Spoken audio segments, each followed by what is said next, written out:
17 years ago, a white couple walked out of the hospital, leaving behind their newborn triplets. But what happened next would change everything. It's a story about love, about family, and about how sometimes the most beautiful things in life come from the most unexpected places. Before we begin, I'd love to know where you're listening from today. Please take a moment to subscribe to our channel. It helps us bring you more stories like this one. It begins in a small hospital in rural West Brooks. Picture a quiet little place where everyone knows everyone, where news travels fast, and where something truly extraordinary was about to happen. It was a Tuesday morning when Sarah Mitchell went into labor. She and her husband Tom had been married for 8 years, and this was their first pregnancy. But this wasn't just any pregnancy. Sarah was carrying triplets. The whole town was excited about the rare event. Tom paced the hospital hallway, his work boots squeaking on the polished floor. At 32, he was a quiet man who worked at the local lumber mill. Sarah, 29, taught Sunday school at their church. They were good people, the kind of folks who helped their neighbors and never missed a church service. When the doctor finally emerged from the delivery room, he was smiling. "Congratulations, Mr. Mitchell. You have 3 healthy babies, 1 boy and 2 girls. They're perfect." Tom's face lit up with joy as he followed the doctor down the hall. But when they reached the nursery window, his smile faded. His face went pale, and he stumbled backward as if he'd been struck. There, sleeping peacefully in 3 tiny cribs, were 3 beautiful babies. But these babies had rich, dark skin, a deep, warm brown tone. Tom stared in shock, his mind racing. "There must be some mistake," he whispered to the nurse. "These can't be our babies." The nurse, a kind woman named Betty who had worked at the hospital for 20 years, looked confused. "Mr. Mitchell, these are definitely your children. I was there when they were born. There's no mistake." But Tom couldn't accept it. When he saw Sarah later, still weak from the difficult delivery, he couldn't even look her in the eye. "Sarah," he said quietly, "something's wrong. The babies, they don't look like us." Sarah, exhausted and confused, began to cry. "What do you mean? Are they sick? Are they hurt?" "No, they're healthy," Tom said. "But Sarah, they're black. All 3 of them." The words hung in the air like a heavy cloud. Sarah stared at her husband, not understanding. "That's impossible, Tom. You know that's impossible." Over the next 2 days, doctors tried to explain. They talked about genetics, about how sometimes traits from distant relatives can appear unexpectedly. They showed Tom and Sarah scientific papers and family trees, but fear and confusion had taken hold of the young couple's hearts. "What will people say?" Tom said to Sarah on their second night in the hospital. "They'll say things about you, about us. How can we face our families? How can we face the church?" Sarah wept quietly. She had dreamed of being a mother for so long, but now she felt lost and afraid. Maybe it's better this way," she whispered. "Maybe they'll be happier with someone else." The decision broke everyone's heart. Despite the pleas from nurses and doctors, despite the genetic tests that proved these were indeed their biological children, Tom and Sarah Mitchell signed the papers to give up their parental rights. Betty, the nurse, watched them leave the hospital with tears in her eyes. "Those babies are beautiful," she said to her supervisor. "How could anyone walk away from such perfect little angels?" But Tom and Sarah were gone, driving away in their old truck, leaving 3 innocent babies behind. The 3 babies, 2 girls and a boy, stayed in the hospital nursery for a week. The staff fell in love with them immediately. They took turns feeding them, changing them, and singing lullabies. But everyone worried about the future. Who would want to adopt 3 babies at once? And with the story already spreading through the small town, would anyone step forward? That's when Frank and Mary Johnson heard about the babies. Frank was 51 years old, a carpenter who built beautiful furniture in his workshop behind their house. Mary was 48, a school secretary who had always dreamed of having children. They had been married for 25 years, but children had never come. They had tried everything, visited every doctor, but it just wasn't meant to be. Or so they thought. When their neighbor mentioned the abandoned triplets, something stirred in Mary's heart. "Frank," she said that evening as they sat on their front porch, "what if this is our chance? What if God has been saving these babies for us?" Frank looked at his wife, seeing the hope in her eyes that he hadn't seen in years. 3 babies, Mary. That's a lot. We're not young anymore. But we have so much love to give, Mary replied, and they need us. The next morning, Frank and Mary drove to the hospital. When they walked into the nursery and saw the 3 sleeping babies, they knew. They just knew.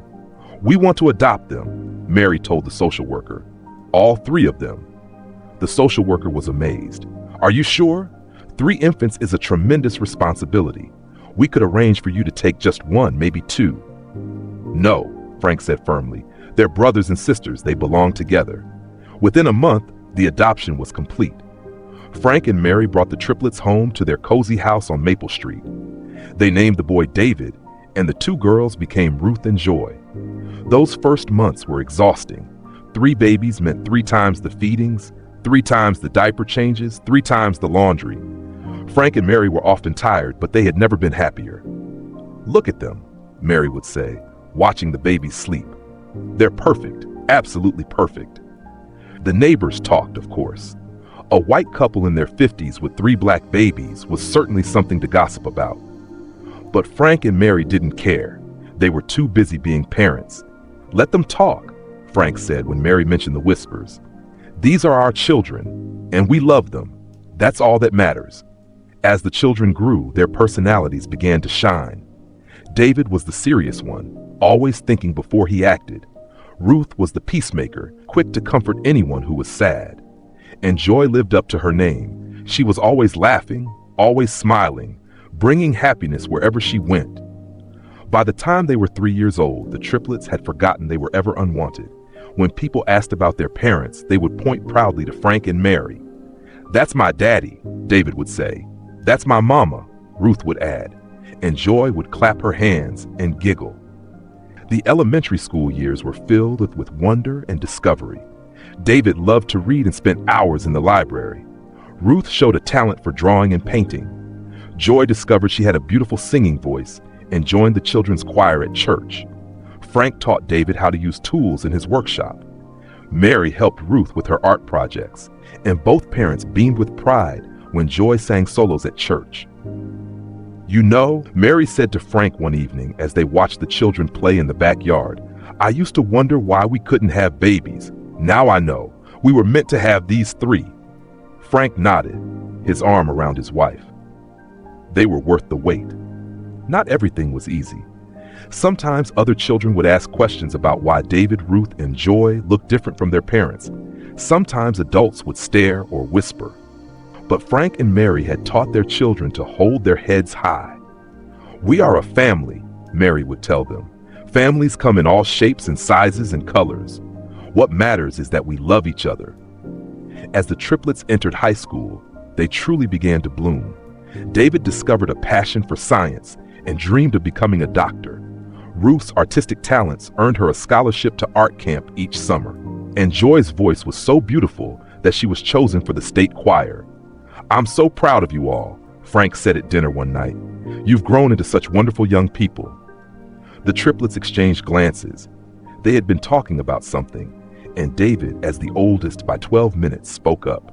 "Mom, Dad, we've been wondering, do you know anything about our birth parents?" Mary and Frank had been expecting this question for years. They had talked about how to answer it, and they had decided on honesty. "We know a little," Mary said gently. "Your birth parents were young and scared. They weren't ready to be parents, especially to 3 babies at once. But their loss was our greatest blessing." "Do you think they ever wonder about us?" Ruth asked quietly.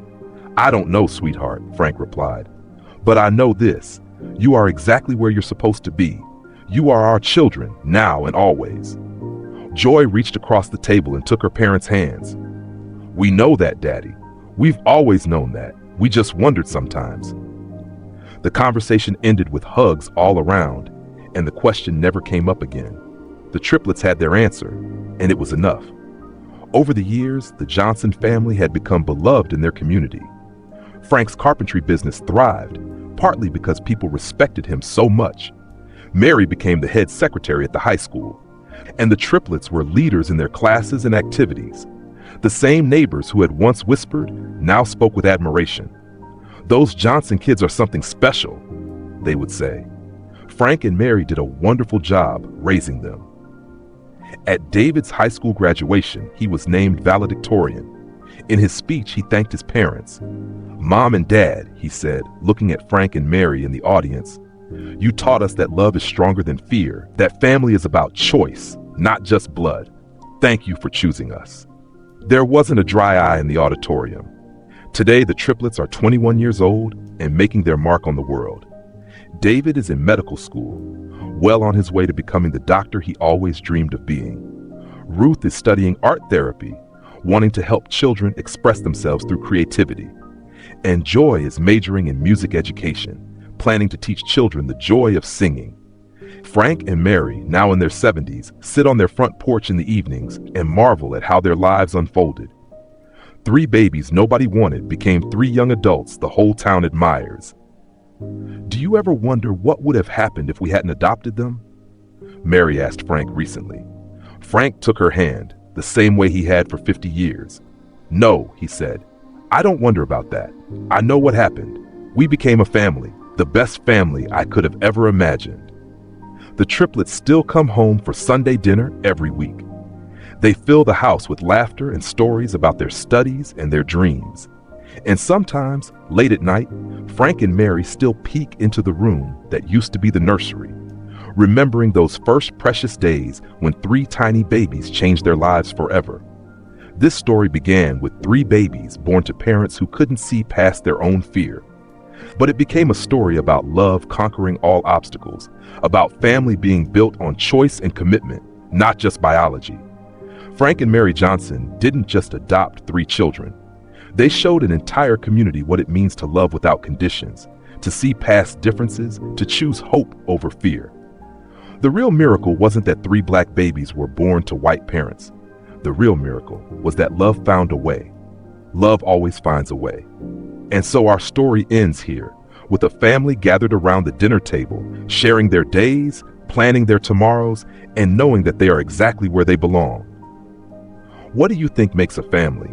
Is it blood, or is it something deeper? I'd love to hear your thoughts in the comments below. And remember, every child deserves to be somebody's miracle. Thank you for listening to our story today. Until next time, remember that love is the greatest gift we can give, and sometimes the most beautiful families are the ones we choose.